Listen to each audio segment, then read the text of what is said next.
දැන් නාමල් රාජපක්ෂ මන්ත්‍රීවරයා ප්‍රකාශ කරනවා පොලිසිය ස්වාධීන නැහැ දේශපාලනයට යට වෙලා තමුන්නාසලගේ ආණ්ඩුවට යට වෙලා පොලිසිය ස්වාධීනව කටයුතු කරන්නේ කියලා ඔහු නිතර ඉල්ලීමක් කරනවා. මේ ප්‍රකාශය කරන්නේ නාමල් රාජපක්ෂ. ඒ කියන්නේ මේ රාජපක්ෂ පරපුරේ ඊළඟට බලය ගන්නවා කියමින් ඉන්න කෙනානේ.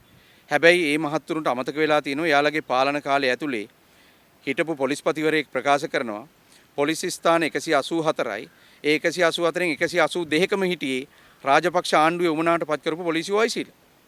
ඒතර හරි පැහැදිලි එදා දවසේ තිබුණු පොලිසිය ස්වාධීනත්වය පිළිබඳ. ඒ නිසා අපි ඒක වෙනස් කරලා තියෙනවා. අපි ආවට පස්සේ පොලිසිය ස්ථානාධිපතිවරු පොලිසියේ ඉහළ නිලධාරීන් මාරු කරලා තියෙනවා. ඒ කිසිම ස්ථාන මාරුවක් දේශපාලන වශයෙන් හරි ආණ්ඩුවේ පුජ්‍යලික වමනාව හරි අනුව ගතපු ක්‍රියාමාර්ග නෙමෙයි.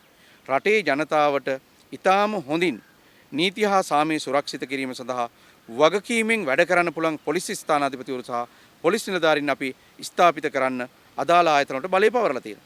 අපි කිසිවෙක් දේශපාලන වමනාවන් මත පොලිසිය ස්ථානාධිපතිවරු පත් කළා නිලධාරීන් පත් කළා නැහැ. ඒ නිසා නාමල් රාජපක්ෂ මහත්තයාට පොඩි වේදනාවක් දැනෙමින් තියෙනවා. තමන් පත් කරගතපු තමන්ගේ වමනාවන් මත වැඩ කරපු නිලධාරීන් සමහර ඒ තැන්වල නැතුව ඇති. ඒ වගේම නීතිය ක්‍රියාත්මක වෙනකොට තමන්ගේ දේශපාලන ව්‍යාපාරය ඇතුලේ මේ නීති විරෝධී ජාවාරම් කරපු මිනිස්සු අත්අඩංගුවට ගනිද්දී තමන්ගේ පක්ෂවලට සම්බන්ධ අය තමයි වැඩිපුර අත්අඩංගුවට ගන්න. ඒ නිසා ඒ අර එන දේශපාලන විවේචනයෙන් බේරෙන්න අද ආණ්ඩුවට චෝදනා කරනවා පොලිසියට දේශපාලනය අත ගහලා දේශපාලනීකරණය වෙලා කියලා නෑ. අපි සහතිකයක් දෙනවා. ජනතාවත් එක්ක 2024 අපි ගිවිසුමකට ආවා පොහොසත් රටක් ලස්සන ජීවිතයක් කියන.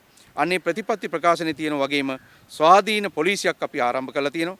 ස්වාධීන නීති ක්‍රියාත්මක කරන ආයතන පද්ධතියක් ආරම්භ කළා තියෙනවා. ස්ථාපිත කළා තියෙනවා. ඒවැ නීති ක්‍රියාත්මක වෙනවා. නීතිය ක්‍රියාත්මක වෙද්දී ඔය මහත්තුරු දන්නවා තමන්ගේ ළඟට නීතිය හඹාගෙන එනවා. හඹාගෙන ඇවිල්ලා නීති ක්‍රියාත්මක වෙච්ච දවසට අනිවාර්යෙන්ම මහවුළු ගෙදර ලගින්න වෙයි කියන බයට තමයි ඔය මහත්තුරු කියන්නේ. නිසා අපිට කරන්න දෙයක් නැහැ මහත්තයෝ. අපරාධ කරා නම් නීති විරෝධී වැඩ කරා නම් ඕනම කෙනෙකුට තරාතිරම නොබලා නීතිය ක්‍රියාත්මක කරන්න සුදුසු ආයතන පද්ධතියක් නිලධාරී යාන්ත්‍රණයක් අපි නිර්මාණය කළ තියෙනවා. ඒක තමයි දැන් මේ ක්‍රියාත්මක වෙමින් තියෙන්නේ.